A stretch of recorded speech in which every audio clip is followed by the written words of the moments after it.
सब कुछ ओके? फिर आज का प्यारा सा सेशन स्टार्ट करते हैं।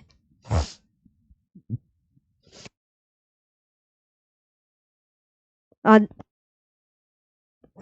हाँ बच्चों बताओ सब कुछ ओके है, जल्दी से।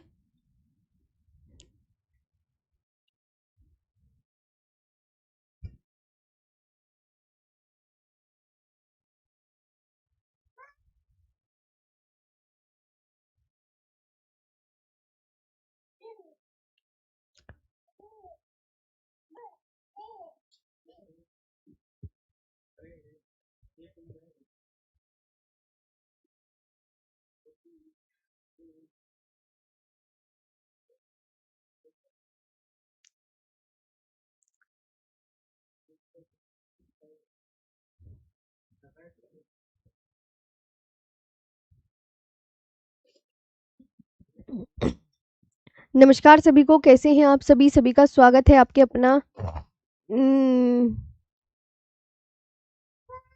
हाँ, आज सिर्फ आधे घंटे क्लास होगी। मैं आपको पहले ये बात बता देती हूँ बहुत क्लियर तरीके से, और फिर आज का यहाँ पर सेशन स्टार्ट करते हैं। जी जी। और ये आपने कर लिया? ये बताओ, अपनी कॉपी में लिख लिया? मैंने तुम्हें कहा था अपनी कॉपी में लिख लेना। लिखा या नहीं लिखा? कुछ भी नहीं लिखा होगा, मुझे पता है ना? तुम्हारे सिर्फ 2 टॉपिक रह गए हैं और तुम्हारा जो है अच्छे से सब कुछ निपट ही गया है, ये बात आप जानते ही हो।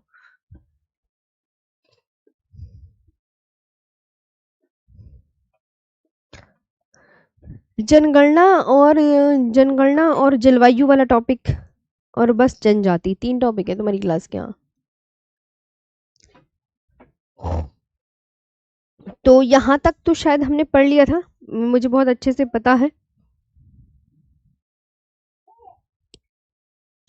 यहाँ तक आपको पढ़ाना है, यही पढ़ाना है। नहीं ये नहीं पढ़ाना, ये तो पढ़ा दिया मैंने। हाँ, मुकुंद वर्मा मैं इसलिए नहीं गई भैया, बच्ची छोटी है और ठंड बहुत है, बारिश भी हो रही है, तो बच्ची को लेके थोड़ा सही नहीं लगा जाना, इसलिए थोड़ा सा चेंज कर दिया है। जी, छोटी बच्ची है, तबीयत खराब हो जाए जरा सी ठंड में, बाहर ले जाओ, है इस वजह से नहीं गए हम। जब बड़ी हो जाएगी ना तब मिल, तुम्हारे सम्मान समारोह में मैं आऊंगी, तुम ध्यान रखना, ठीक है? तुम आओगे ना सब सम्मान समारोह में, फिर तुम्हारे वाले में आ जाऊंगी, तब ये बहुत बड़ी भी हो जाएगी।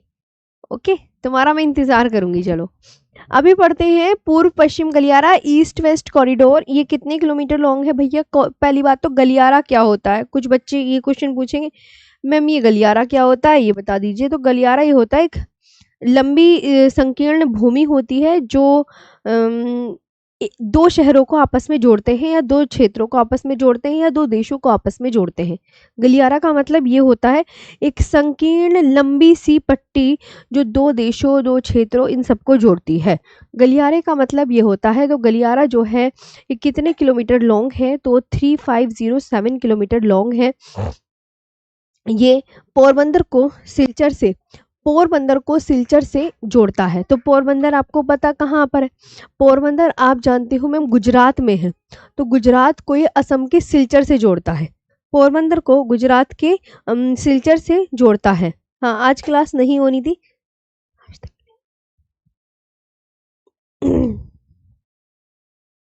हाँ जी, चलो तो जल्दी से पढ़ लो, मैं पहले बता दिया है सिर्फ आधे घंटे की क्लास होगी।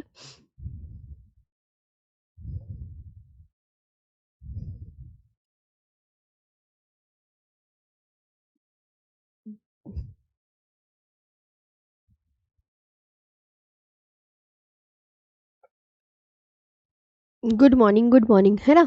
तो यह गलियारा गुजरात के पोरबंदर से शुरू होकर असम के सिलचर तक जाता है। ये आपने कॉपी में लिखा या नहीं लिखा?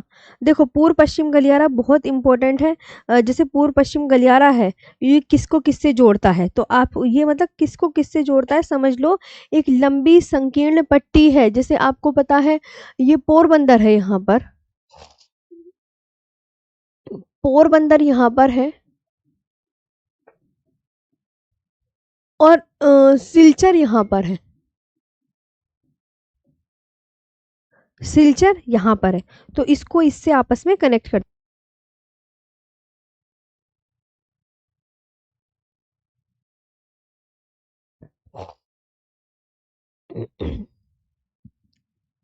तो पोरबंदर को सिलचर से जोड़ता है, ये आपको बहुत अच्छे से ध्यान रखना है। अब उत्तर दक्षिण गलियारा, तो आप बोलोगे मैम श्रीनगर तो सबसे ऊपर है, आप सब बहुत अच्छे से जानते हैं श्रीनगर सबसे ऊपर है। और ये आपको बहुत अच्छे से याद रखना है, कन्याकुमारी प्यारे बच्चों यहाँ पर है। कन्या, ये आधे घंटे का सेशन है, हम कल से जो है लिख के ही पढ़ेंगे। मैं आपको पहली बता देती हूँ, कल से हम सभी लिख कर पढ़ेंगे। आप आज ये नोट्स बना लेना, अपनी कॉपी में लिख लेना। ये इसीलिए मैं आज जल्दी से आधा घंटे की क्लास ले रही हूँ, मुझे पता है किसी ने ये काम लिखा ही नहीं होगा। सारा कॉपी में क्यों नहीं लिखा, फिर मैं आपको अच्छे से समझा देती। हाँ चलो अब यहाँ पढ़ो। तो ये देखो, उत्तर दक्षिण गलियारा कितने किलोमीटर लॉन्ग है, ये सारा बहुत इंपॉर्टेंट है, हमेशा एग्जाम में क्वेश्चन बनते हैं इन गलियारों से, तो इन पे इंपॉर्टेंट मार्क कर लोगे आप। ऋषभ पांडे, एक बात बताऊं तो आपको, एक बात बताऊं, जिस सारे जितने भी बंदरगाह वगैरह हैं ये किसी स्टेट में पड़ते हैं, तो इतने तो आपके अंदर क्षमता है, इतनी आपके अंदर अकल है कि आप इसको लिख सकते हैं कि भैया कांडला बंदरगाह गुजरात में है, तूतीकोरिन तमिलनाडु में है, पारादीप बंदरगाह उड़ीसा में है। स्टेट भी मैं आपको लिखवाऊं क्या, ये आप सोचो। मैं आपको ये कहना चाह रही हूँ कि ये जितने भी हाईवे हैं, जैसे कि वीर सावरकर अंतर्राष्ट्रीय हवाई अड्डा कहाँ पर है, इंदिरा गांधी अंतर्राष्ट्रीय हवाई अड्डा कहाँ पर है, तो ये तो बच्चों स्टेट के नाम है। अगर आप इतना भी नहीं लिखोगे तो फिर क्या लिखोगे, है ये एक फैक्चुअल, एक प्रकार का फैक्चुअल डाटा है कि भैया इसमें आपको स्टेट ही लिखने हैं। तो इतना काम तो आप कर सकते हो, इतना मैं आपको इंटेलिजेंट तो समझूं कि आप स्टेट तो लिख ही लोगे कि हाँ ये स्टेट में पड़ रहा है, ये स्टेट में पड़ रहा है, पूरे बंदरगाह में यही है, पूरे रेलवे जोन में यही है, पूरे जितने भी हवाई अड्डे हैं उनमें भी यही है। तो इतना आपसे मैं उम्मीद करती हूँ कि इतना तो आप सक्षम हैं, इतनी आपके अंदर बुद्धि है कि आप इसको अच्छे से लिख लें अपनी कॉपी में कि हाँ मैम सामने स्टेट के नाम ही लिख सकते हैं, इतना तो हम कर लेंगे। आप छोटे बच्चे नहीं हो, बहुत अच्छे हो, समझदार हो, सबने कोई ग्रेजुएशन में है, कोई 12th पास है, कुछ तो तुमने कर ही रखा है। जब जब एक बार बताओ, जब हम छोटी क्लास में होते हैं तो मैडम यूं कहती है यहाँ से यहाँ तक कर लेना, तब भी तो वहां पे भी पढ़ाते हैं कि इतना सारा हो नहीं पाएगा, तो तब भी तो तुम करते ही होंगे। तो ये तो याद करने का काम है ना बच्चों ये। और मैं आपको बता दूं, कल से हम उससे ही पढ़ेंगे, कल से हम लिखकर ही पढ़ेंगे। मैं आपको ये बता दूं, ये फैक्चुअल डाटा था, मुझे पता था तुमने नहीं करा होगा, क्योंकि आज मैंने बता दिया था छुट्टी में भाई, तो बेटी की तबीयत खराब हो जाती, भैया ठंड वंड ज़्यादा हो रही है इस, और बारिश का मौसम चल रहा है, बारिश भी पड़ रही है, तो इस वजह से मैंने थोड़ा ये समझा कि कहीं दिक्कत हो जाए, फिर तुम्हारा चीज़ें रुक जाती, तबीयत खराब हो जाती तो। हाँ जी, तो ये बात है, इसलिए मैंने क्लास ही लेनी बेहतर समझी। तो कल भी आपकी क्लास होगी, और कल मैं प्यारे बच्चों आपको लिखकर पढ़ाऊंगी, है ना, कल मैं लिखकर पढ़ाऊंगी किशन कुमार।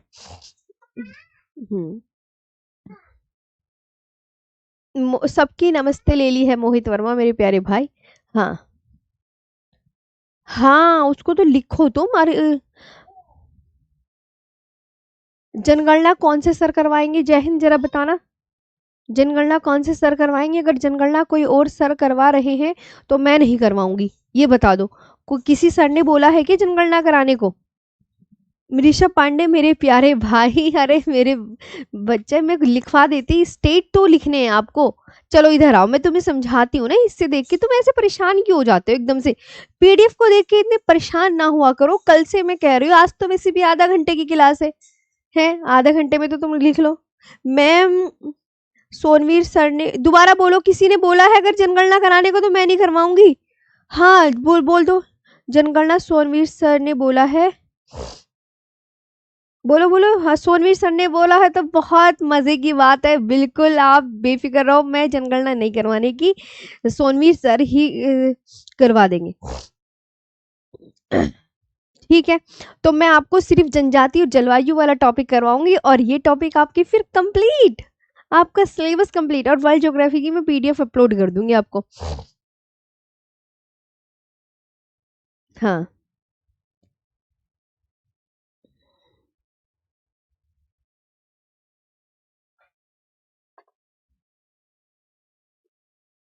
हाँ जी, सोनवीर सर करवाएंगे ना पक्का? चलो तो फिर मैं नहीं कराने की तुम्हें जनगणना।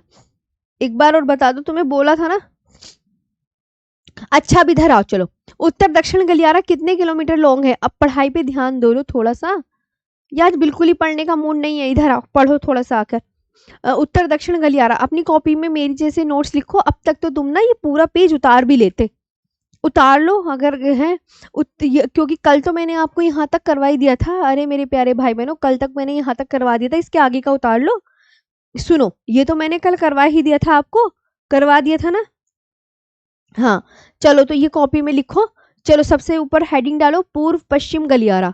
अब मैंने आपसे पूछा, मैं आपकी एग्जामिनर हूँ, मैं आपसे पूछ रही हूँ कि पूर्व पश्चिम गलियारा कितने किलोमीटर लॉन्ग है। तो आप यहाँ पर क्या बोलेंगे?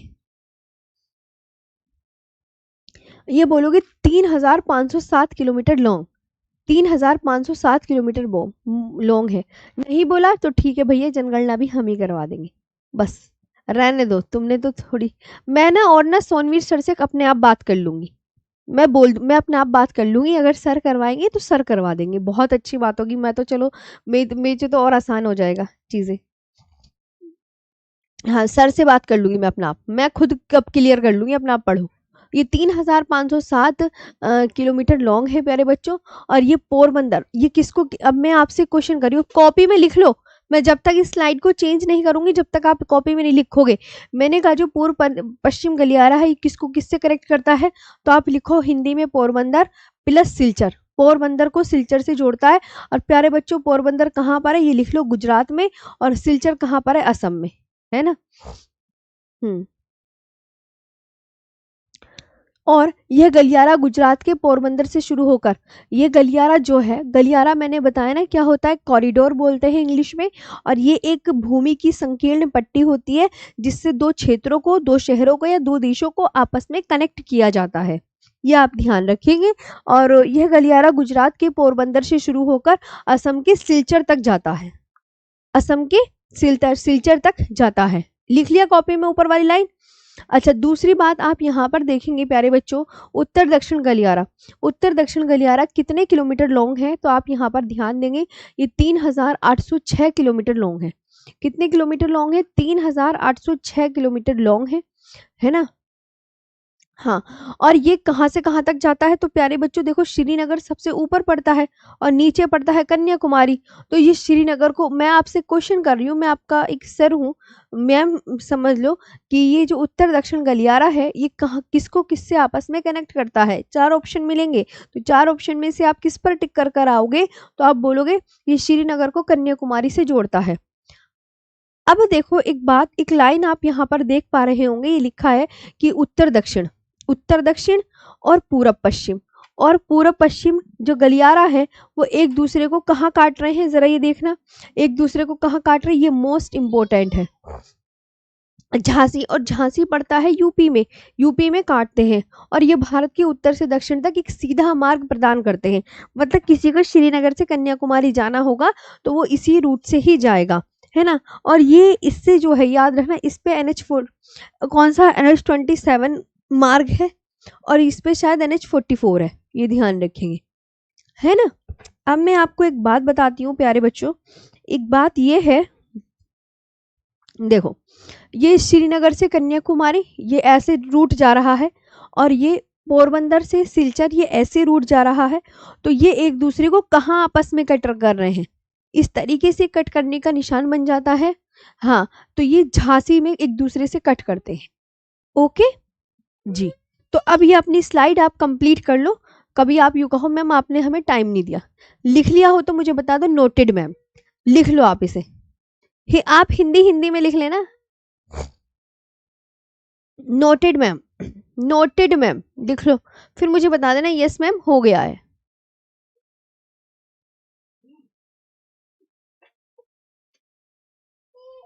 कोको मिले, बताओ।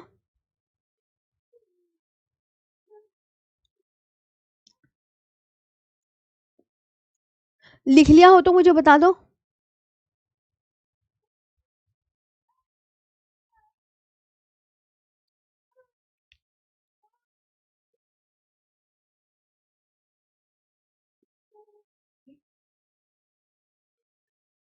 हो गया प्यारे बच्चों?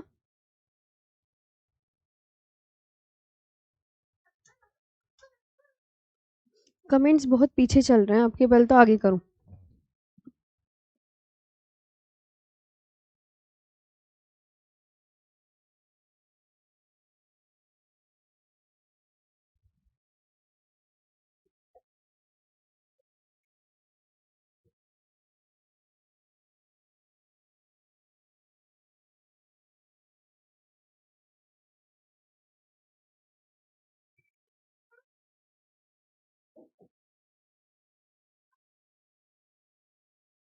लिख लिया ना जी? चलो तो ये लिख लिया कॉपी में, बहुत बढ़िया। आगे बात कर लेते हैं।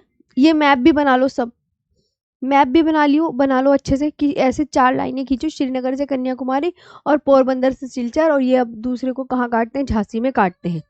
लिख लो, करो।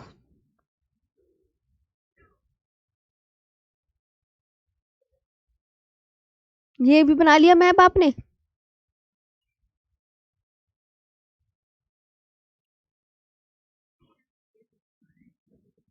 लिख लिया? जल्दी बताओ। बना लिया ना मैप? वेरी गुड, शाबाश। अब ये देखो, अब देखो भारत का सबसे लंबा हवाई मार्ग, मतलब ऊपर जो हवाई मार्ग की बात हो रही है, यानी air root of India, Bharat का सबसे लंबा हवाई मार्ग कौन सा है? कॉपी में अपने हेडिंग डालो अपनी। हाँ, ये रे ये रेल परिवहन है प्यारे बच्चे, कंफ्यूजन मत आओ। कौन कह रहा है? विनोद कुमार।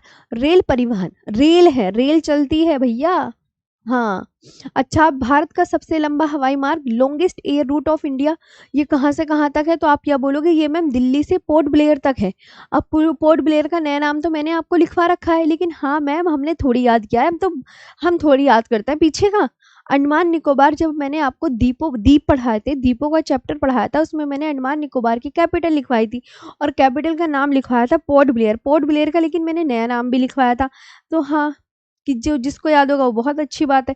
पोर्ट ब्लेयर का नाम ने जो है वो श्री विजयपुरम है, ये बहुत अच्छे से याद रखेंगे। और ये भारत का जो सबसे लंबा हवाई मार्ग है वो दिल्ली से पोर्ट ब्लेयर तक, या पोर्ट ब्लेयर का नया नाम आपको पता है, दिल्ली से श्री विजयपुरम तक है। क्लियर? ओके, याद कर लोगे इतनी बात। अब आता है भारत का सबसे बड़ा रेल मार्ग, सबसे बड़ा भी लिख सकते हैं, या सबसे लंबा रेल मार्ग कौन सा है भैया? सबसे लंबी रेल कहाँ, किस रूट पे चलती है? Longest railway route of India, तो आप बोलोगे असम के डिब्रूगढ़ को तमिलनाडु के कन्याकुमारी से जोड़ता है। सबसे लंबी जो प्यारे बच्चों ट्रेन चलती है वो यहाँ पर चलती है, कि वो असम, लगभग 4237 किलोमीटर तक फैला हुआ है प्यारे बच्चों। और इस मार्ग पर कौन सी, जो सबसे लंबा रेल मार्ग है, जो सबसे लंबा रेल मार्ग है, उस पर कौन सी ट्रेन चलती है? उस पर चलती है प्यारे बच्चों विवेक एक्सप्रेस। और विवेक एक्सप्रेस जाने कि 72 घंटों में इस यात्रा को पूरा करती है। 72 घंटों में, यानी 3 दिन का समय लगेगा ना 72 घंटों में। 24 दूनी 48, 48 दूनी 8 दूनी 16, और ज्यादा लगेगा 4 दिन का। 3 दिन का ही समय लगेगा, ये ध्यान रखना।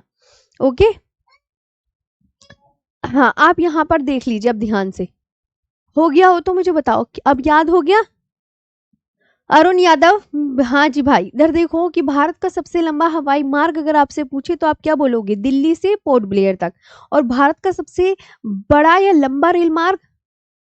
हाँ जी कविता, तुम कविता ये तो बोल दो कि मैम नोटेड मैम। अगर आप नोटेड मैम बोल देते हो तभी मैं आगे की स्लाइड चेंज करूंगी, अदरवाइज मैं आगे की स्लाइड चेंज नहीं करूंगी, वरना कुछ बच्चे कहेंगे कि मैम आपने हमें लिखने का समय नहीं दिया, और कल मैं आपको फिर से लिखकर ही पढ़ाऊंगी। ओके आकाश, अगर यहाँ से आप ज्योग्राफी कंप्लीट कर दे सकते हो तो आप वनडे के सभी एग्जाम में बैठने के लायक हो जाते हैं जी। हो गया? अगर यहाँ तक आपने लिख लिया है कि भैया भारत का जो सबसे लंबा रेल मार्ग है वो असम के डिब्रूगढ़ को तमिलनाडु के कन्याकुमारी से जोड़ता है, ये जो है लगभग 4237 किलोमीटर तक फैला है। और इस पर कौन सी एक्सप्रेस चलती है भैया? विवेक एक्सप्रेस चलती है, जो 72 घंटों में इस यात्रा को पूरा करती है। और यहाँ पर इसका मैप आप देख सकते हैं, देखो इस तरीके से इस रूट पर ये रेल चलेगी। वो डिब्रूगढ़ है, ऊपर लिखा हुआ है डिब्रूगढ़, और डिब्रूगढ़ से ये कन्याकुमारी 72 घंटों में इस यात्रा को इस तरीके से पूरा करती है। ऐसे रेल चलती है, ये आप ध्यान देंगे। ओके, डिब्रूगढ़ से यहाँ तक कन्याकुमारी तक हो गया। तो ये मैप तो आप नहीं बनाना, बस मैं आपको यहाँ पे दिखाया कि जो सबसे लंबा रेल मार्ग है वो ये है कि डिब्रूगढ़ को कन्याकुमारी से जोड़ता है, 72 घंटों में जो है यात्रा पूरी होती है, और यहाँ पर विवेक एक्सप्रेस चलती है इस पर। ओके। अब भारत का सबसे ऊंचा रेलवे स्टेशन देखिए कौन सा है। अब अपनी कॉपी में ये कर लीजिएगा प्यारे बच्चों, और मुझे बता दीजिएगा कि यस मैम हो गया है। नोटेड मैम लिख देना, बस नोटेड मैम। हाँ जी। तो भारत का सबसे ऊंचा railway station, highest railway station यानी अब सबसे ऊंचा, देखो भारत का सबसे लंबा रेल मार्ग बता दिया, अब भैया भारत का सबसे ऊंचा भी पूछ रहा है, ऊंचा कौन सा है, ये भी काफी बार एग्जाम में आ चुका है। मतलब अब एग्जामिनर आपसे क्वेश्चन ये पूछ सकता है कि भारत का जो सबसे ऊंचा रेल मार्ग है वो किस स्टेट में है। तो प्यारे बच्चों आप किस स्टेट में बताओगे, आप बोलोगे कि मैम दार्जिलिंग वेस्ट बंगाल में है। ओके। उस भारत का जो सबसे ऊंचा रेलवे स्टेशन है प्यारे बच्चों, एग्जामिनर आपसे स्टेट पूछ सकता है कि भैया किस स्टेट में है, या तो एग्जामिनर उसका नाम पूछ सकता है, तो आप नाम देखो क्या है। तो भारत के सबसे ऊंचे रेलवे स्टेशन का नाम घूम रेलवे स्टेशन है, जो दार्जिलिंग वेस्ट बंगाल में पड़ता है। वेस्ट बंगाल में एक जगह है दार्जिलिंग, वहां पड़ता है। और ये कितने किलोमीटर, ये कितने मीटर ऊंचाई पर स्थित है, तो 2258 मीटर ऊंचाई पर स्थित है। ये कितनी मीटर ऊंचाई पर स्थित है प्यारे बच्चों, 2258 मीटर ऊंचाई पर स्थित है। तो यहाँ पर आपके ये 3 पॉइंट्स आपके बहुत ज़्यादा इंपॉर्टेंट हो जाते हैं, और आप इनको याद कीजिएगा बहुत अच्छे से। ओके, आई होप आपको यहाँ पर चीज़ें क्लियर हो गई होंगी कि जो भारत का जो सबसे ऊंचा रेलवे स्टेशन है वो वेस्ट बंगाल के दार्जिलिंग में है, और उसका प्यारे बच्चों नाम क्या है, नाम पढ़ो, घूम रेलवे स्टेशन है। क्या है, घूम रेलवे स्टेशन है। और कितनी ऊंचाई पर स्थित है, तो आप बोलोगे 2258 मीटर की ऊंचाई पर स्थित है। अच्छा, अब नेक्स्ट आप पढ़ सकते हैं, यहाँ पर ध्यान देंगे कि भारत को उनकी सड़क, हाँ जी हो गया। अब यहाँ पर आप देखें, भारत में सड़कों को उनकी क्षमता के अनुसार कितने वर्गों में वर्गीकृत किया गया है। तो आप यहाँ पर बोलोगे मैम ये इंपॉर्टेंट है, 6 कैटेगरीज में। कितनी कैटेगरीज में प्यारे बच्चों, ये इंपॉर्टेंट है। एग्जामिनर ये क्वेश्चन पूछेगा कि आपसे पूछेगा कि भारत में सड़कों को उनकी क्षमता के अनुसार कितने वर्गों में वर्गीकृत किया गया है, तो आप क्या बोलोगे, 6 में वर्गीकृत किया गया है। जो 6 के नाम क्या है, सबसे पहले राष्ट्रीय राजमार्ग है, फिर राज्य राजमार्ग है, फिर जिला राजमार्ग है, फिर ग्रामीण सड़कें हैं, फिर सीमा सड़कें हैं, फिर एक्सप्रेसवे है। ओके प्यारे भाई अभिषेक जी, अगर ये याद भी हो गया मैम जी, हमें तो निधि यादव याद हो गया तो बहुत बढ़िया, बहुत ही अच्छी बात है। आप याद कीजिए, मेरी क्लास में याद करने वाले बच्चे हैं तो मुझे बहुत ही अच्छे से लगता है। हाँ, आज आज सारे सर गए होंगे भैया, एसएससी जीडी में जिसने पढ़ाया वो सब गए होंगे, मैंने भी पढ़ाया हुआ है, मैं भी चाहती। हाँ जी, आई होप आपको यहाँ पर चीजें प्यारे बच्चों क्लियर हो गई होंगी। चलिए, तो हो गया, अच्छे से कर लिया आपने। नोटेड मैम बोल लो, तभी मैं स्लाइड चेंज करूंगी, अदरवाइज मैं स्लाइड चेंज नहीं करने वाली। हाँ, कि भारत में सबसे ऊंचा रेलवे स्टेशन कौन से स्टेट में है, वेस्ट बंगाल में है। क्या नाम है ऊंचे रेलवे स्टेशन का, घूम रेलवे स्टेशन, कितनी ऊंचाई पर है, 2258 मीटर की ऊंचाई पर स्थित है। और भारत में सड़कों को उनकी क्षमता के अनुसार कितने वर्गों में वर्गीकृत किया गया है, 6 में, 7 में, 8 में, 9 में। तो आप किस पर टिक कर आओगे, आप 6 पर टिक कर आओगे, ये इंपॉर्टेंट है। और उनके नाम ये हैं कि राष्ट्रीय राजमार्ग है, राज्य राजमार्ग है, जिला राजमार्ग है, ग्रामीण सड़कें हैं, सीमा सड़कें हैं, और एक्सप्रेसवे है। हो गया नोटेड।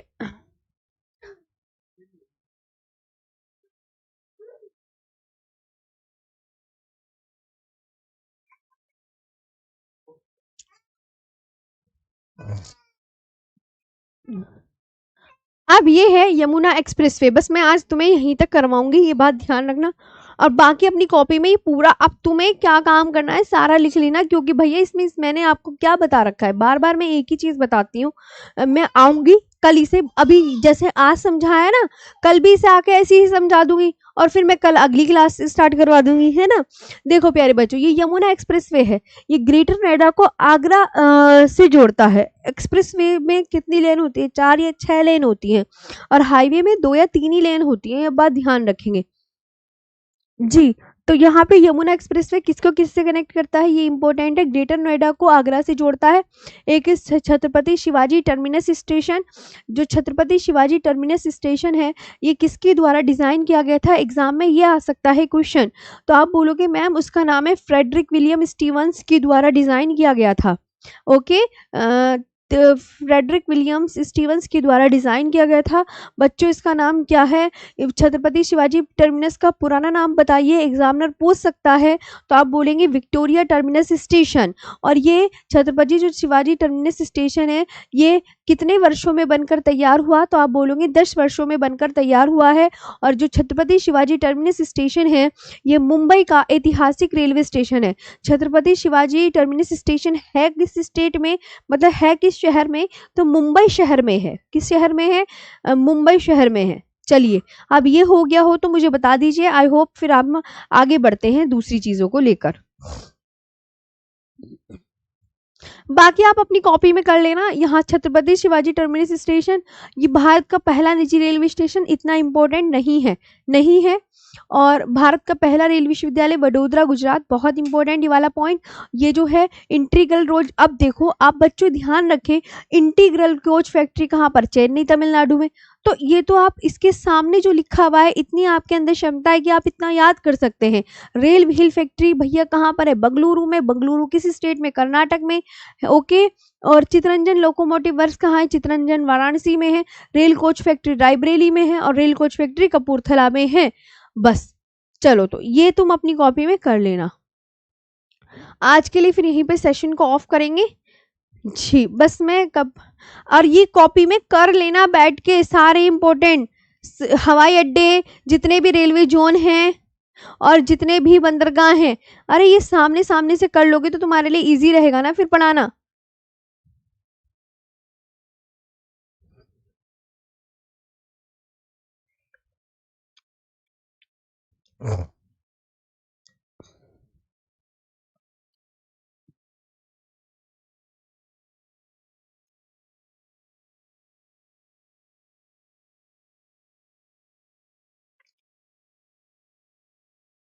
चलो तो, थैंक यू।